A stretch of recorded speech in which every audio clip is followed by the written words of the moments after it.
George Pullman's goal was to build railroad cars as profitably as possible, but what he ended up creating was an entirely new way to make towns that is exceedingly smart and sustainable. Spectacular new cities under construction around the globe right now are directly utilizing technology that was pioneered here, while they're also seeking to avoid the mistakes that turned this place into ruins. You see these bricks? They're made from a clay that started life at the bottom of a lake just east of here. It's called Lake Calumet. And the innovation starts here. At the time, the lake and its connecting river were only about 8 feet deep. For a cargo ship filled with iron ore to be able to navigate, it needed to be 22 feet or 7 meters deep. So the US government was dredging the lake, and dredgers were coming through, scooping up the material from the bottom and putting it into barges to be taken away. But a man named George Pullman had an idea. The last 15 years of his life were spent making railroad cars. During that time, he learned that if you can use the waste from one activity as the raw materials for another activity, you've just leapfrogged your entire competitors by saving time and money that would otherwise just be thrown away. Today, we call it industrial symbiosis. But for George Pullman, it was just common sense. All he needed was a brickyard to repackage that material into something valuable. So he built one, just south of where I'm standing now. He convinced the dredgers to redirect the clay to his brickyard, where it was molded and fired into beautiful, useful, and most importantly, cheap building material. From this, Pullman was able to transform the gunk from a swampy lake into a town for thousands that was once voted as the world's most perfect town. As a result of this ingenious workflow, you can tell which buildings were built here first. They're the red dark ones like this. The structures that were built later, they're lighter in color. Their colors are different because the clay that you dig up first is a different color from what's below. The bricks are just one instance of an entire town whose design and construction is unique from anywhere else in the world.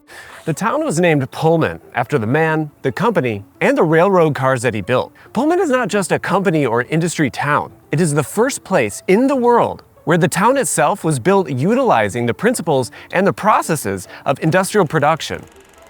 The Industrial Revolution was reshaping the world people knew. During the Industrial Revolution, humans' capacity to remake the world exploded by harnessing the power of steam engines and machines. In this way, Pullman, the town, follows a similar design and fabrication process as the train cars that were being mass-produced here. Pullman cars were luxurious passenger, sleeper, and dining cabins that made passenger rail travel possible across the world. Luxuriously appointed plush interiors were protected inside of tough steel shells that could withstand whatever the weather could throw at it while racing by at 40 miles per hour. The cars had a sophisticated suspension system to even out the ride, and they married style and engineering, as well as machine, man, and the landscape. The same can be said for the town of Pullman. It too weaves together the landscape and infrastructure, people, and production processes into an exceedingly efficient overall layout. These 600 acres were entirely mapped out before construction by a 27-year-old architect named Solon Spencer Beeman. The land was purchased, and within a year, the town was open. Within 4 years, it reached its peak occupancy of 12,000 residents. While profits are really what drove the design, happy and healthy workers are just more productive. Parks, ample amenities, and good design, including aesthetically rich and varied buildings, leads to a motivated workforce. Reusing waste saves costs, but it also happens to be sustainable. For industrial purposes, Pullman was placed strategically to be able to take advantage of the proximity to this lake, existing rail lines, and to connect with the Mississippi River. This made it easier to accept raw materials from elsewhere and to send finished rail cars out into the world. While here, those materials are transformed by industrial sequence that strictly governs where every single building should go. And you can trace those decisions at every scale, from the production facilities even down to where the doctor lives. Central to all this is the administrative building. Today it's a museum, but in 1880, it's where all the planning and coordination and control of the activities took place. Engineers and draftsmen could collaborate on designs, and administrative staff could manage production schedules and logistics. Its central location makes it easy to communicate with all the other departments that are involved in the processes of making a rail car. From there, it's a branching network of flows, from raw materials to finished product. You have the machine shop where raw materials are processed, then carpentry and blacksmiths. They're followed by body and upholstery shops. Then on to assembly and interior finishing, plumbing and electrical. Paint and body is next before it heads to the inspection yard and off out into the world. But Pullman isn't just a factory. There's roads, public amenities, houses, and commercial buildings. The approach to housing is particularly interesting. The layout and design reflects the hierarchy based on workers' wages. High-wage earners lived in the largest and most ornate homes that are near the town's center, while low-wage earners lived in smaller, more plain houses further from the center. So your role in the company is stamped on your life at every level. There's actually only a couple of buildings here not made of brick. One of them is this gray stone mansion, which is where the doctors lived. On the other side of the social scale is where factory workers lived. And although these are the lowest form of accommodations, they're much nicer than what was typical at the time. There are 900 of these worker cottages, and every single one is made from the same brick from the lake. But the styles were varied so that it didn't end up looking monotonous. All of the houses were well built and included modern amenities for the time, such as indoor plumbing and gas lighting. Here again is where industrial symbiosis led to some really clever solutions. The factories were powered by a huge machine called a coreless steam engine. It was housed in this building here. It was many meters tall and generated several hundred horsepower by turning a massive flywheel that weighed several tons at about 100 revolutions per minute. Despite being exceedingly efficient, 30% more efficient than any other system, it still required a lot of fuel to run, and in this case it was steam. After the steam passed through the engine and performed its work, it was exhausted. But instead of releasing this exhaust steam into the atmosphere, which would just waste the remaining thermal energy, the Pullman factory captured it and redirected it. Some steam was used directly to heat homes and the factory in winter months, or it was sent to heat exchangers to convert it to hot water. The steam heating system here in Pullman functioned similarly to modern district heating systems. It distributed thermal energy from a central source to multiple buildings. The system was both efficient and cost-effective, as it utilized waste heat that would otherwise be lost. Similarly, the town was outfitted with a full sewer system, and it too was used strategically. This 200-foot-tall water tower held 500,000 gallons of potable water in a tank at the top, while a 40-foot sub-basement held the 300,000-gallon sewerage system. After processing, sewage was piped to a nearby farm, where it was used to fertilize the fields. The food was then brought into town and sold in the local central market or used in the food hall. The town also features a series of parks that are scattered about and a centralized commercial area. There's a non-denominational church, but specifically no bars except for one in the fancy Florence Hotel. But there, all the booze was priced way too high for the average worker to be able to afford. And thus the stage was set for the epic downfall of Pullman the company and its role in Pullman the town.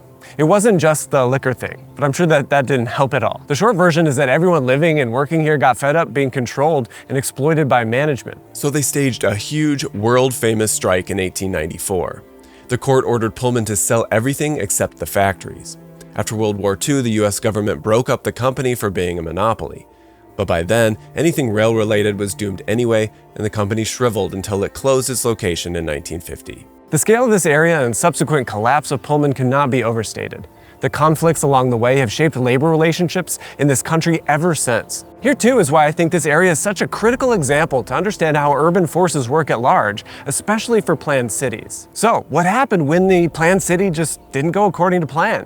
While the company is gone, it didn't leave a black hole. There's a lot left behind. Some things are good and some things not. The railroads and shipping lanes are ripe with opportunity, for instance. But there's also acres of polluted land and water, and enormous specialized buildings that just can't be repurposed very easily. These are huge burdens with no immediate obvious secondary uses that could be taken advantage of. But life is thriving here.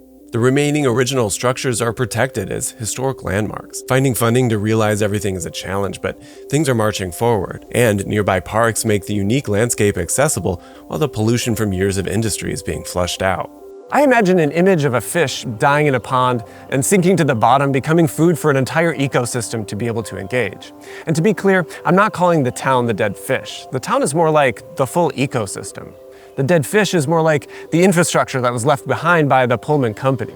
For any failed utopian city, I'd imagine that it would be subject to similar forces at play. And I'm not saying the cities being built today are necessarily doomed or anything, but I do think it's worth really thinking about what happens when these fancy, particular systems just don't work out. Examples like Masdar City capture waste heat and recycles other waste for heat and power. And this is really similar to the way that Pullman worked. And I venture to say that all planned cities are designed explicitly to promote control, technology, and production. Pullman isn't alone in that. Neom, Songdo, and the new administrative capital in Egypt, or Forever, California, they're all the same in this way. Pullman proves that this approach can lead to some amazingly innovative cities, maybe as proof of concept for things that can be more widely adopted in other cities.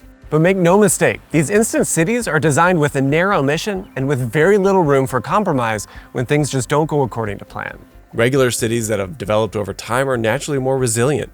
They've grown slowly, they've weathered crises, and they've continued on. It's like parts have been cut off and then just grown back stronger over decades or even centuries.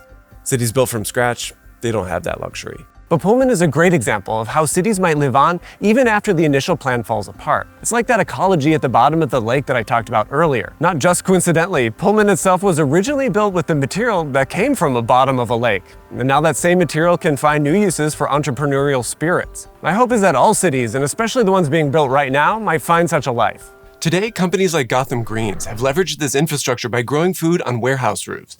To see opportunities like this, you'll need to view the world just a little bit differently than most. And those kinds of people use Brilliant.org to explore new skills and to get ahead. Brilliant.org is an interactive learning platform designed for curious minds of all types. Whether you're a student looking to excel in your studies, a professional aiming to sharpen your skills, or just someone curious to learn about the world, Brilliant.org has something for you. What sets it apart is their hands-on approach to learning. Instead of just passively watching videos, you get to solve real-world problems and see how their concepts come to life.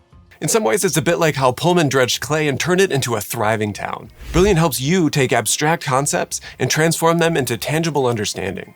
Their brand new content and data is probably the perfect place to start for this. On this one, you'll be learning from real data sets from sources like Spotify, and you'll be gaining training to see trends and make better informed decisions based on data. It'll take you from knowing nothing to being able to fully apply Bayes' theorem or multiple linear regression. Pullman would be jealous. Brilliant.org's courses are crafted by award-winning instructors and built around fun and engaging problems that develop your critical thinking and problem-solving abilities. You can learn at your own pace, dive into all sorts of topics from algebra to programming, and start making connections that were previously unseen. It's the perfect platform for anyone who wants to explore new ideas and to challenge themselves. To get started for free, visit brilliant.org/Stewart Hicks. Get 20% off of your annual premium subscription. Unlock your potential with Brilliant and build your own city from scratch. See you over there, and as always, thanks for watching.